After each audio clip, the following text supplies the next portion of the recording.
What is up, my friends? Thank you so much for joining me here today. On this video, I'm going to be talking about how school has become absolutely obsolete. Now, when I'm talking about school, I don't mean like grade school. I think that's important for all of us. I'm talking about higher education and college, things that are forced on us when we're younger and we don't know where we're headed in life. A lot of times people rack up a ton of debt, they get a degree, and they're left without a good job or the ability to pay for their bills. Now, I don't want that to happen to any of you, and I'm going to share with you 5 life skills that I cultivated that did not come from school that have served me very well. The thing is technology and information moves so quickly in this day and age that the traditional school system just simply cannot keep up. Not only that, but it's costing more and more. There's so many people that are saddled with crazy amounts of debt, and coming out of college and just starting in the workforce and then not being able to find a job and having all this debt that is stacking up with interest on top of that. This simply is not a good model anymore. So here's the thing. I want you to know this. There is more opportunity than ever in this day and age. And I'm going to share with you 5 things that have really served me. Before I dive into those, I would love it if you'd hit the subscribe button. I want to be here for you week in and week out, sharing information on money, mindset, and motivation. Now, I hope the narrative around higher education has changed since I was a kid, but when I was young, it was pretty much implied that after high school, you had to find a college to go to, you had to pick out a degree, and you had to go to school if you wanted to have success in life. I got a lot of pressure from my peers, from my teachers, from my parents, and I could not imagine that. I hated school, right? And I was expected to go for 4 more years and do something that I had no idea of what I wanted to do in life. On top of that, I had to pay for it. So I had to either take out a big loan or I had to pay it off as I go by getting a job and working during the hours that I wasn't at school. That sounded absolutely miserable to me, but at least I gave it a try. I went to the Salt Lake Community College for probably like 3 semesters before I resigned. I threw in the towel. I decided if this is what I need to do to be successful in life, I just can't do it. I might as well just grind it out. If I'm going to do stuff that I hate, I might as well just like not go to school. At least that will save some of that pain. And that was my thinking. I just felt like I was going to have a very average life. I had no idea what was in store for me. But everything changed when one of my friends asked me if I wanted to get a job at the local Salt Lake City Country Club. Now, this is a place where all the wealthy entrepreneurs hung out. I ended up getting a job as a busboy and then working my way up to being a waiter and then a bartender and then into leadership.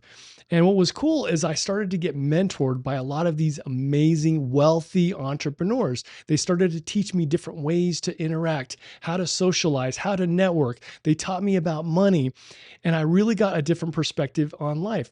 Now, what was interesting too is when I got into leadership, I really started noticing that I was hiring a lot of people who had degrees. A lot of people had their bachelor's or their master's degree, but they couldn't find a job. And this was in the 90s. I can't even imagine what it's like now.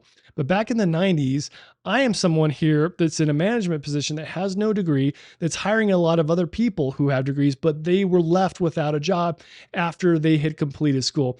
On top of that, a lot of these people had a lot of debt that they racked up, and they were working with me at the Salt Lake Country Club to pay off some of those bills. Now, decades have gone by. I can't even imagine how much it costs to go to school these days. I was looking this up on the internet the other day, and for a 4-year degree, you're going to pay about $150,000. You're going to be $150K in debt for a 4-year degree. Now, I was also at my dentist office the other day, and he was telling me that a dentist comes out of school with about $500,000, $500,000 of debt. Now, I can't even imagine that. He said that you can't even start a private practice. You have to go get a job as an employee. So people are going to school for 4 to 8 years, coming out with $500,000 in debt only to be an employee for somebody else. Well, here's the thing. There are so many other options that are available to you, but you've got to put a pause on this. If you're getting some pressure from people, you've got to slow down and realize that there are other things that you can do to create success in your life. Now, here's the other thing about it. I mentioned this in the intro, is that school cannot possibly keep up with the speed of information, with technology, right? It's moving so quickly. And it's interesting because a lot of these big corporations, they'll have a director of marketing that got his degree in the 90s or 2000s. And that's just not relevant today in this day and age, right? With social media, like there are people that are managing Fortune companies in their marketing department that have no clue of how digital marketing works. So, anyways, I'm going to dive into the 5 things that were the most impactful things I've learned in my entire life, and I did not get them from school. Okay, skill number 1 that I want to talk about is relationship building and networking. Now, this is something that I learned in such detail while working in the country club. I had to. If I was going to interact with these wealthy members, these wealthy entrepreneurs, I needed to build those networking and relationship skills. I needed to learn how to add value. I needed to give before I asked. And this paid off for me so well. So they say that it's not what you know, but who you know.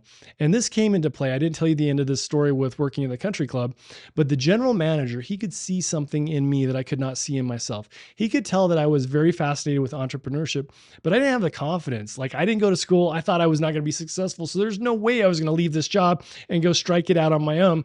So he took that decision out of my hands. He gave me 2 months worth of pay and basically booted me out the door to go figure it out. Now, here's where my networking and relationship building skills came into effect. Now, I met through one of the members of the country club, an entrepreneur who had a brick and mortar store where he was capitalizing on that trend of the fast and the furious. So he had this store where he was selling automotive car racing products. Here's the thing is this is when the internet was first starting to proliferate.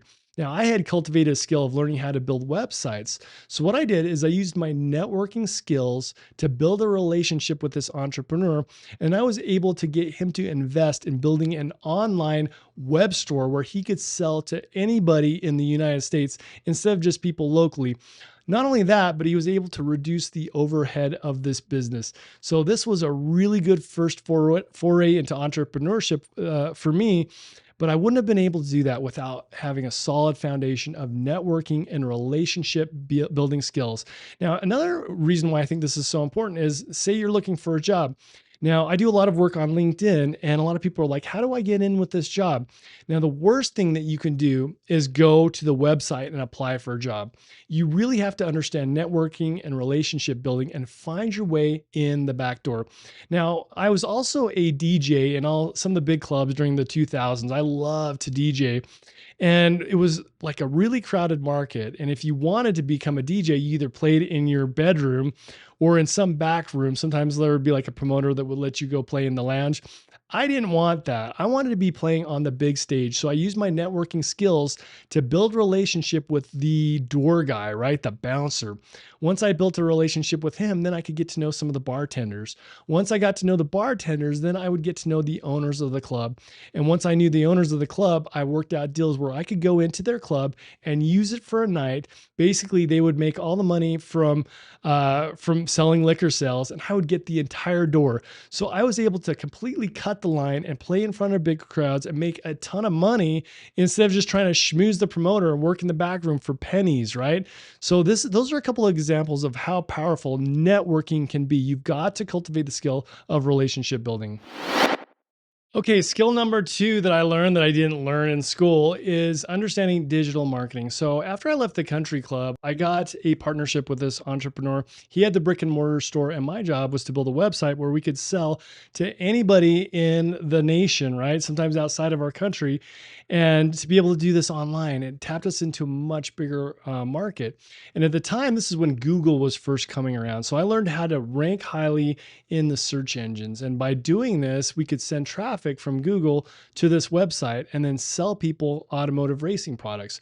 From there, I would take the money and I would send it off to the manufacturer and they'd ship out this stuff for me. So I had basically bypassed the need for having a brick and mortar store. This helped me build my own business. Eventually, I split up with this entrepreneur and started my own business, which became my first 6-figure online business. And basically, I would use Google, send traffic to a website, bill people out, send the orders off to the manufacturer, and they would ship it out for me. I never even saw the stuff that I was selling. Now, eventually this became a race to the bottom because I was selling physical products, which was a big mistake. So when you're selling physical products, it's not coming from you. it's something that anybody can sell, and the margins get smaller and smaller. But here's the thing: digital marketing still came into play later because I learned to sell knowledge, right? And how I do this is I use social media to create an audience. I come up with a topic like coaching, sales, digital marketing, mindset, and I build an audience around that. And once that audience is established, I can start to find out what their pain points are. I can start to find out what they need help with, and I can create coaching offers or digital courses or assets to help solve these problems. And basically, without a product, I don't need to deal with shipping or returns. I can sell not just in the US, but anywhere around the world. I've had clients in the UK, in Europe, in Australia, in New Zealand. It's so amazing what you can do when you understand digital marketing. Now, it doesn't just have to be social media. You can grow a following on YouTube, you can create a blog, you can build an email list, and I'll go deeper into this, but this is such an awesome skill set to have. Now, here's the thing too, a lot of big companies are being run by these guys who got their marketing degree in 2000, 2005, right? So this is a perfect example of how technology moves so quickly. Like traditional education cannot keep up with social media. And this is just one example. AI is another example. So this is why it's important to be very flexible and very nimble. But again, skill number 2 is digital marketing. Okay, skill number 3 that I did not learn in school is sales. So that business I was telling you about, eventually it crashed in 2013, and I was probably 39 years old. I had like a negative net worth. I thought I was screwed. The only thing I could think of was to get a job in sales. So I looked up the top places to work, the Forbes 100 list of the best places to work, and number 3 was a sales organization that I applied to. Back then, it was like only 1% of the people would get in. I was absolutely terrified of sales because I thought it was like Wolf of Wall Street, like you had to be all like shady and sneaky, or maybe be like a used car salesman. What I found out is nothing is further from the truth. Sales is amazing because it's all about relationship building. It's all about understanding your client. What we see on TV is, it's really, really out of context. In sales, you can make, good reps will make $500,000 per year. Some of the top reps inside of my own sales organization have made close to $1 million in 1 year. Now, here's the thing here's what's the secret around sales is you've got to understand it isn't about pitching people. It isn't about like trying to talk them into anything or being high pressure. Like the best salespeople are the ones who really listen. Now, part of my sales process is I ask 4 very simple questions. I ask questions that help them lead themselves to their own answers. They basically sell themselves. So I don't even feel like I'm selling. And this is done really well for me. It absolutely changed my life. This is not something that is taught in school.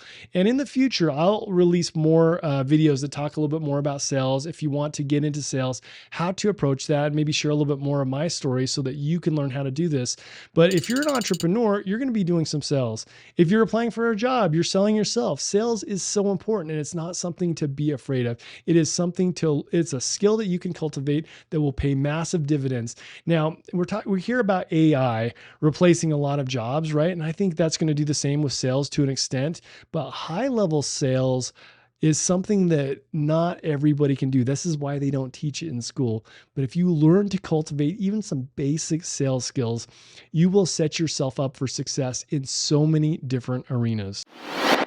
Okay, skill number 4. I cannot believe that they don't teach this in school, but I would say this is money mindset. I'd also put abundance mindset in this category. But here's the thing: they don't teach this stuff to people, but it's so important. We all are working to create money, but we don't understand how it works. And it's so important to become a student of how money works, right? So for me, I spent a lot of years researching money, studying money, reading books, taking courses, and learning about money. And here's the thing is once I started understanding money on a deeper level, I learned how to control it. I learned how to multiply it. I learned how to use money to make more money. And the thing is most of us are brought up to be kind of like an employee. Like we get our first job as an employee, and a lot of us keep going on that path of being an employee. Now, what an employee does is they trade their time for money. So sometimes like we're an employee and we want to go start a business, but we've been trained for so long to think like an employee.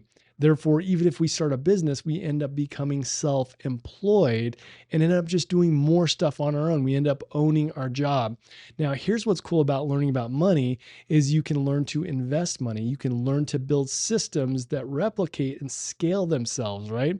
Now, after I learned so much more about money, I have multiple streams of income coming in. And I get so excited when I create a new stream, especially if it's passive income, where I do a little bit of initial work, but then it becomes an asset and starts generating money for me while I'm asleep. That is an amazing feeling. Or making money doing something you love. Like I love creating content. I love making these videos.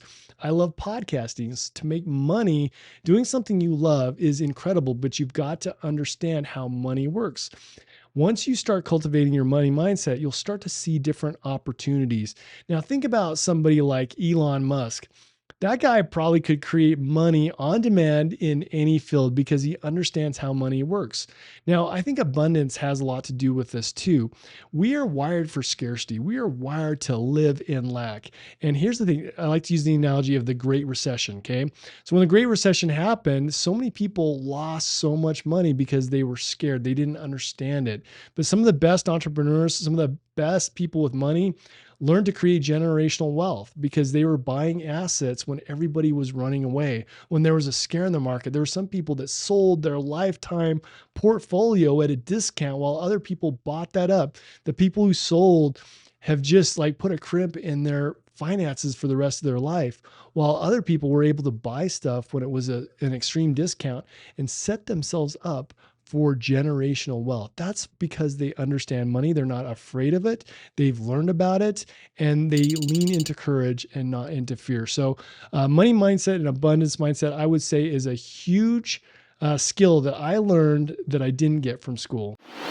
So the fifth skill that I wanted to throw out here that I did not learn in school is how to cultivate a growth mindset. So growth mindset gets thrown around a lot these days, but what it really means is it's understanding how to think expansively, how to think out of the box, how to not worry about rejection or failure, how to do something and focus on getting better, not just the external outcomes.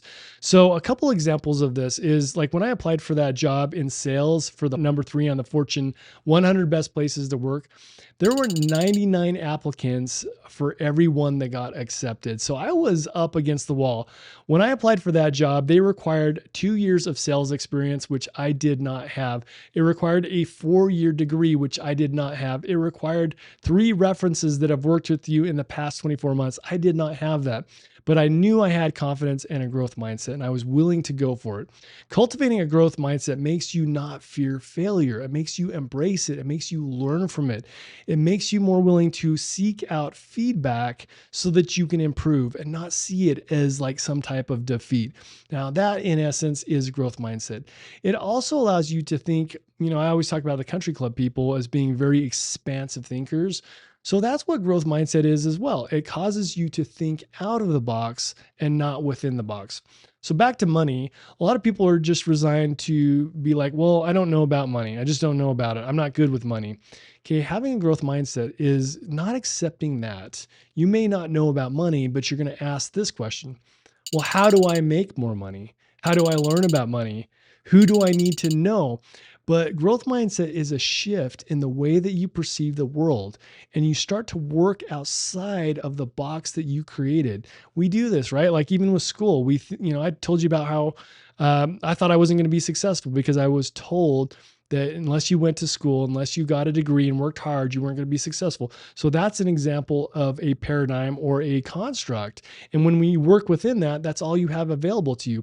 Growth mindset allows you to break down these walls and start using and cultivating skills that you didn't have in the past. So I want you to really cultivate a growth mindset. Here's another example of where this could come into play. So AI is going to be blowing up. It's going to be taking away a lot of people's jobs. And it's easy to be like a deer in the headlight, to be afraid, to run the other way.